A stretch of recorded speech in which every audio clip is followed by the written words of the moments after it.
አሜሪካና ኢራን በቀጥታ ጦርነት ውስጥ ሊገቡ እንደሚችሉ ተገለጸ። ፕሬዚዳንት ትራምፕ ስምምነቱ ማብቃቱን ካወጁ በኋላ የኢራን ድሮኖች በኩዌት፣ ባህሬንና ኳታር የሚገኙ የአሜሪካ ወታደራዊ ማዕከላትና የሳተላይት መገኛዎችን በሳተላይት በታገዘ ጥቃት መምታታቸውን ቴህራን በይፋ ገለጸች።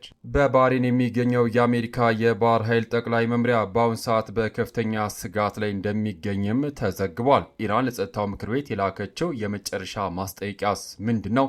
በዝርዝር መረጃ ወደ እናንተ ይደርሳል። ሰላም ጤና ይስጥልን። ቪዲዮን ላይክ በማድረግ አብራችን ቆዩ። ወደ ዝርዝር መረጃው እንለፍ።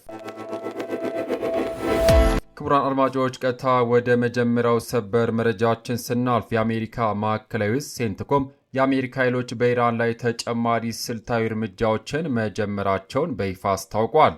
እዙ በኤክስ ገጹ ላይ ባወጣው መግለጫ ዩናይትድ ስቴትስ በቅርቡ በንግድ መርከቦች ላይ ለተፈጸመው ኢፍትሐዊ ተጽዕኖ ቴህራንን ሙሉ በሙሉ ተጠያቂ ታድርጋለች ሲል አስፍሯል። በዚህም መሰረት ረቡዕ ዕለት በደቡባዊ ኢራን ባንዳር አባስና ሲርክ ላይ የአየር መከላከያ ስርዓቶች በሆርሞዝጋን ግዛት ውስጥ በምትገኘው ባንዳር አባስ አቅራቢያ የጠላት ኢላማዎች ባሏቸው ላይ ምላሽ ሲሰጡ ከፍተኛ የፍንዳታ ድምፅ መሰማታቸውን የኢራኑ ሜር የዜና ወኪል ዘግቧል።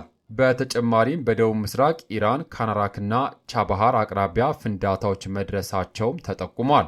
ዋሽንግተን ቴህራን ግጭቱን ለማስቆም የታሰበውን የመግቢያ ስምምነት ጥሳለችም ካለች በኋላ ፕሬዚዳንት ዶናልድ ትራምፕ ቀደም ሲል የተደረሰው ስምምነት ሙሉ በሙሉ አብቅቷል ማለታቸው ተሰምቷል።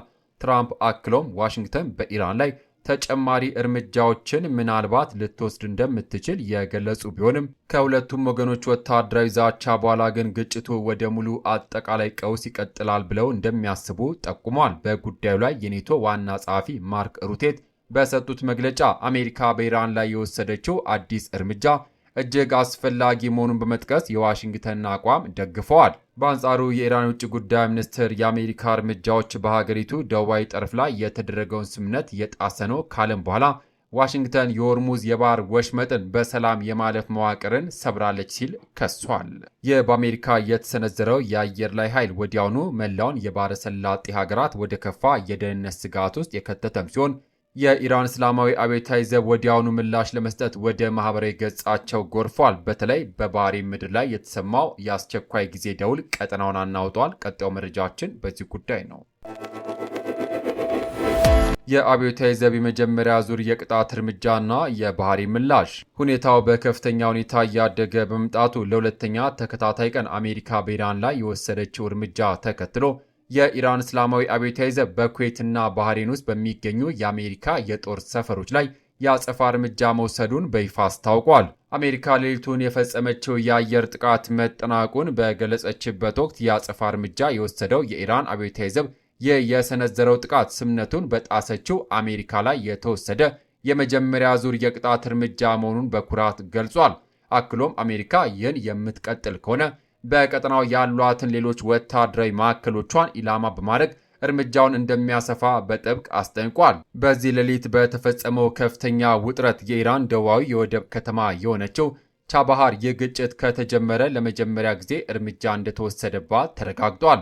የታስኒም የዜና ወኪል እንደዘገበው ወደ 10 የሚደርሱ ታላላቅ የፍንዳታ ድምፆች በቻባርና ኮናራክ ከተማዎች ውስጥ የተሰሙም ሲሆን በቻባር በአንዳንድ ስልታዊ ቦታዎች ላይ የኤሌክትሪክ ኃይል ሙሉ በሙሉ ተቋርጧል። ይህን ተከትሎ የባህሬን የሀገር ውስጥ ጉዳይ ሚኒስትር በሀገር ውስጥ ከፍተኛ የአየር ጥቃት መከላከያ ደውል መሰማቱን በይፋ ያረጋገጠም ሲሆን የባህሬን የመከላከያ ኃይል የአየር መከላከያ ስርዓቶቹ በመንግስቱ ላይ ያነጣጠሩ በርካታ የኢራን ሚሳኤሎችና የድሮን ጥቃቶች በአየር ላይ መትቶ ማውደማቸውን አስታውቋል። ጦሩ ኢራን በባህሬን ሲቪሎችን በግልጽ በማነጣጠር ስልታዊ ጠላትነት አቀራረቧን እየቀጠለች መሆኑን ገልጾ ድርጊቱ የዓለም አቀፍ የሰብአዊነት ሕግን በግልጽ የሚጥስ ሲል ኮንኖታል። ክቡራን አድማጮች፣ ነገር ግን ውጥረቱ በዚህ ብቻም አላበቃም። የኢራን ጦር ኃይል በመንግስታዊ ቴሌቪዥን በኩል ባስተላለፈው አስቸኳይ መግለጫ በኩዌት፣ ባህሬንና ኳታር በሚገኙ የአሜሪካ ይዞታዎች ላይ ፍጹም አስደንጋጭ ጉዳት ማድረሱን ይፋ አድርጓል።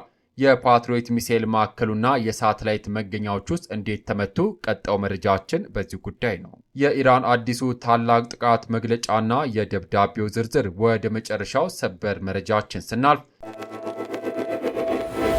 አሜሪካ ያደረሰችውን ጥቃት ተከትሎ የኢራን ሰራዊት በኩዌት በባህሬንና በኳታር የሚገኙ ታዋቂ የአሜሪካ ወታደራዊ ይዞታዎችን በድሮን ማዕበል ኢላማ ማድረጉን በይፋ አስታውቋል። በመንግስታዊ ቴሌቪዥን በተላለፈው መግለጫ መሰረት በኩዌት የሚገኘው የአሜሪካ የፓትሪዮት ሚሳኤል ማዕከል ኳታር ውስጥ የሚገኘው የቅድሚያ ማስጠንቀቂያ ስርዓት የሆነው የሳተላይት መገኛና አንቴናና ባህሬን ውስጥ የሚገኘው የአሜሪካ የነዳጅ ማከማቻ ማዕከል ከፍተኛ ቁጥር ባላቸው የተለያዩ አይነት ዘመናዊ ድሮኖች ጥቃት ደርሶባቸዋል። ሰራዊቱ በቀጠና ውስጥ ባሉ የአሜሪካ ወታደራዊ ሰፈሮች ላይ እየተፈጸመ ያለው ይህ እርምጃ ተከታታይና ወደፊትም የመቀጠል ዕድል እንዳለው በግልጽ አስታውቋል። በተመሳሳይ ሰዓት ዲፕሎማሲያዊ ፍጥጫ ወደ ላቀ ደረጃ ተሸጋግሯል። ኢራን ለተባበሩት መንግስታት የጸጥታው ምክር ቤት ፕሬዝዳንትና ለተባበሩት መንግስታት ዋና ጸሐፊ አንቶኒዮ ጉተሬዝ የተለያዩ ጠንካራ ደብዳቤዎችን በይፋ ልካለች። የኢራን የተባበሩት መንግስታት አምባሳደር አሚር ሳይድ ኢራቫኒ በደብዳቤው ላይ እንደገለጹት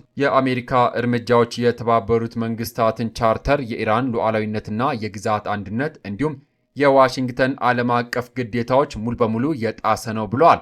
አምባሳደሩ አክሎም ይህ ድርጊት የተባበሩት መንግስታትን ቻርተር አንቀጽ 2 ንዑስ 4 እና በቴህራን በዋሽንግተን መካከል ከዚህ ቀደም የተደረገውን የመግባቢያ ስምምነት አንቀጽ 1ን በግልጽ የጣሰ በመሆኑ ምክር ቤቱ አስቸኳይ እርምጃ እንዲወሰድበት በጥብቅ ጠይቀዋል።